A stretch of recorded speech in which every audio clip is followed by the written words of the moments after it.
Alrighty, welcome to another short episode of Satchats. We think we're going to call them short stack. Short stack. Sat chats, short stack. I mean, maybe we already decided, but anyway. Just stacking a little pile of sats, y'all. Still comment. This is only number 2. On the last episode, we asked for your help. Maybe we don't need it anymore.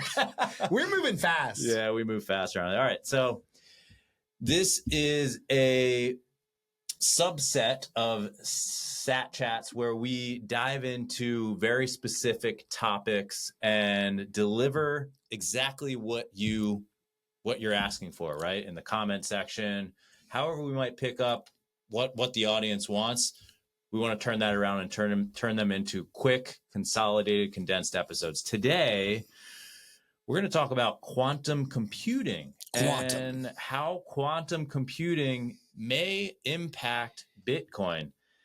I've got my chat GPT pulled up here, but before we started rolling, Stewart's done enough research on this. He asked me to just let him rip on it. Just gonna rip on that. All right, Stewart, open us up. What do you think, man? And number one, I just say Chappy because chat GPT is too hard. So You hear Chappy, you know what it means.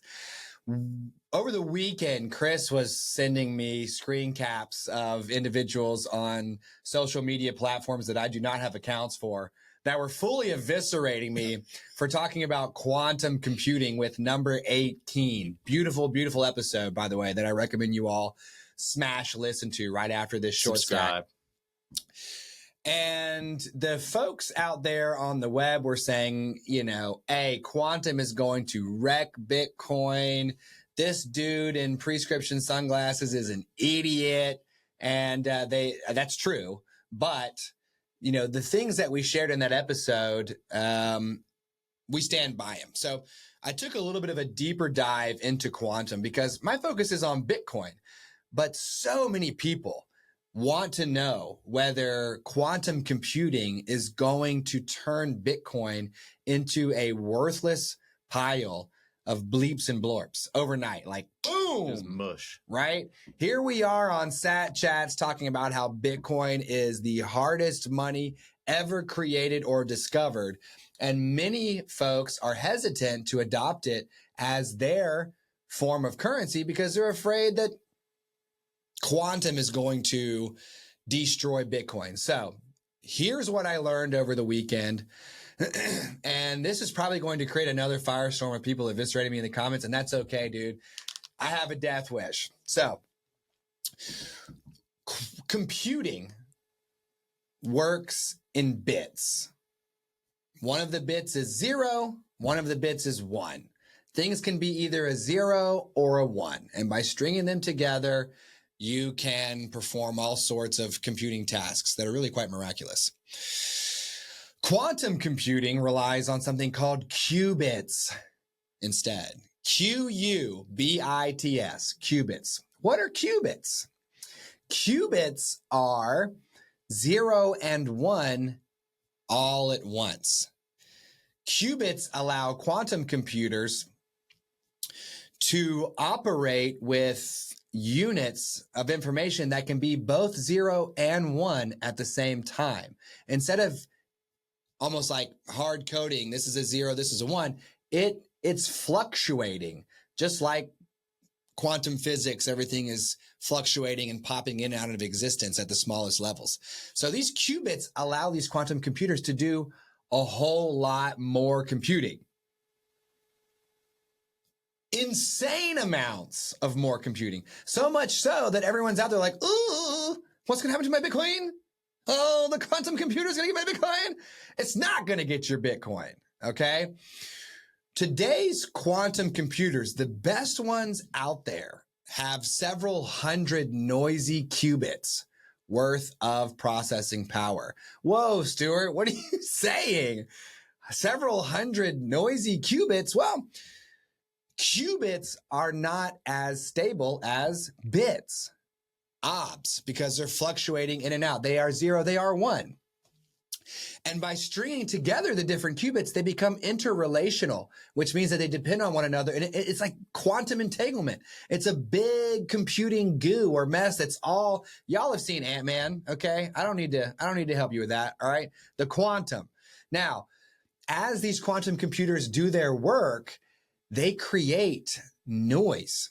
These qubits start to get a little shaky. They're not quite so good. And to get them to be error corrected, to get them to be good and clean, you have to cool these computers down to like real cold. You got to make them real cold, maybe even absolute 0 Kelvin. I'm not sure, but they got to be real cold. Now, what that means is that these quantum computers are really good at doing some insane calculations, but the more work you want them to do in one sequence, the more it just starts to kind of, it gets too noisy and it can't focus, okay? So what does that mean? That means that quantum computers need to get much better before they can even take a crack at Bitcoin. And I'm talking about Google's best quantum computers that they've told us about so far have several hundred noisy qubits, not even several hundred error-corrected qubits. Do you know how many qubits Chappie thinks that you'll need to crack Bitcoin? I think it's like 1 million, right? It's like 1 million. It's like 1 million error-corrected qubits. Now, that's not to say that I want you to dismiss the possibility of quantum computing posing a risk for Bitcoin.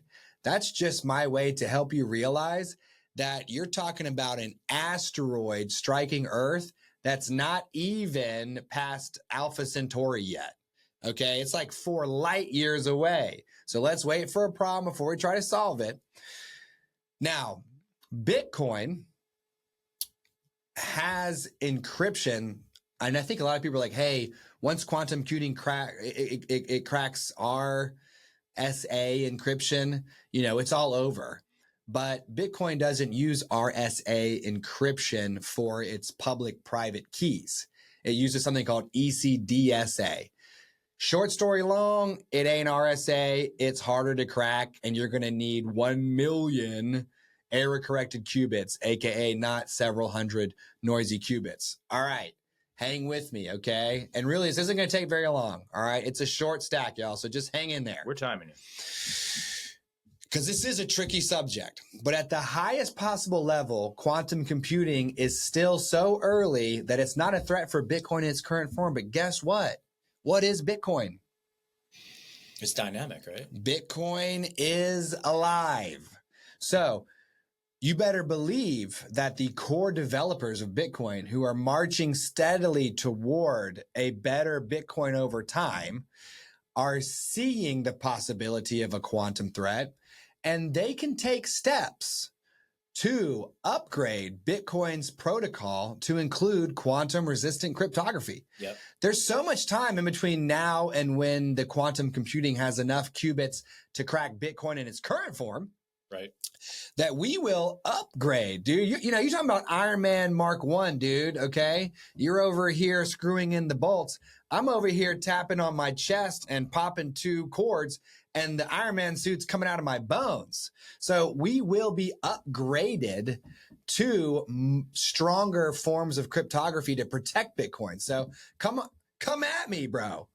All right. So let's recap real quick. The final verdict here, Bitcoin needs to evolve before quantum actually becomes a threat of any kind.